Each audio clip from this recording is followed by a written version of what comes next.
میں معذرت کے ساتھ عرض کروں گا اگر کسی کے جذبات کو ٹھیس پہنچے، آپ شیخ عبد القادر جیلانی رحمۃ اللہ علیہ کو نہیں پکار سکتے، محمد رسول اللہ کو نہیں پکار سکتے، اور واقعہ یہ ہے کہ محمد رسول اللہ کو تو پکارا بھی نہیں جاتا، پکارتے لوگ ہیں زیادہ حضرت علی کو، یا علی مدد، شرک۔ دیکھیے سب سے بات نقطے کی بتا دوں آپ کو، فرشتے کو تو ہم مانتے ہیں نا، لیکن آپ فرشتے سے بھی نہیں کہہ سکتے کہ میرا یہ کام کرو۔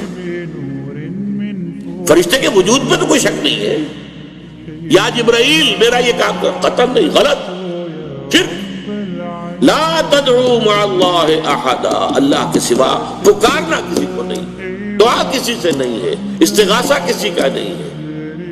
استعانت کسی سے نہیں ہے، استمداد کسی سے نہیں ہے، استنصار کسی سے نہیں ہے، سوائے اللہ۔